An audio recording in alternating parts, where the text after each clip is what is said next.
Hi! ഇന്ന് നമ്മൾ എൻഗേജ്മെൻറ്റിൻ്റെ dress purchase ചെയ്യാൻ ഡേ 1 ആണ്.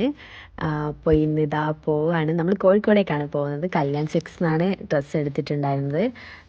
ഞാൻ എടുത്തിട്ടുണ്ടായിരുന്നത് സാരിയായിരുന്നു. അവരിങ്ങോട്ടേക്ക് തരുന്ന ഡ്രസ്സാണ്. അപ്പോൾ ഇതാ കല്യാൺ സിൽക്സിലെത്തി നമ്മൾ സാരി സെലക്ട് ചെയ്യാൻ വേണ്ടി പോവുകയാണ്. അവിടെ ഇങ്ങനെ കുറച്ച് കാര്യങ്ങളൊക്കെ ഉണ്ടായിരുന്നു നമ്മളെ നെയ്ത്തിൻ്റെ. അപ്പോൾ ഇതാ സാരി സെലക്ട് ചെയ്തുകൊണ്ട് പ്രോസസ്സിങ്ങിലാണ്. അപ്പോൾ അതിൻ്റെ ഇടയ്ക്ക് ഞാനൊരു ഹായ് ഒക്കെ പറയുന്നുണ്ട്. അപ്പോൾ എനിക്ക് 2 സാരി ഇഷ്ടമായി. ഒന്ന് അതാണ് എൻ്റെ കയ്യിലിരിക്കുന്നത്. അതിന് ശേഷം ഇതാണ് വേറൊരു സാരി. അപ്പോൾ ഇതിൽ 2ൽ ഞാൻ സെലക്ട് ചെയ്തിട്ടുണ്ടായിരുന്നത് ഈ ഒരു സാരിയാണ്. ഈ റെഡ് ബോർഡർ വരുന്നത്. ഇതെനിക്ക് ഉടുത്തപ്പോഴൊക്കെ മറ്റേതിനേക്കാളും നന്നായിട്ടുണ്ടെന്ന് തോന്നി. എല്ലാവരും പറഞ്ഞു ഇതാണ് കൂടുതൽ രസം എന്ന്. അപ്പോൾ അങ്ങനെ ഇതാണ് എടുത്തിട്ടുണ്ടായിരുന്നത്. കണ്ടോ, ഇത് ഫസ്റ്റിലത്തെ എനിക്ക് ഇഷ്ടമായ സാരിയായിരുന്നു. പിന്നെ രണ്ടാമത്തേത് ഉള്ളത് ഒന്ന് വെച്ച് നോക്കി. അപ്പോൾ ഇത് തന്നെയാണ് ഫിക്സ് ചെയ്തത്. അപ്പോൾ ഇതാണ് എടുത്തിട്ടുണ്ടായിരുന്നത്. നല്ല അടിപൊളി സാരിയായിരുന്നു.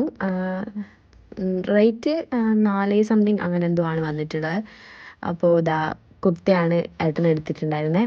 അപ്പോൾ അതും ഫിറ്റിങ്ങൊക്കെ നോക്കി ഓക്കെ ആണോ എന്നൊക്കെ നോക്കി. അപ്പോൾ രണ്ടാളുള്ള ഡ്രസ്സ് പർച്ചേസിങ് കഴിഞ്ഞു.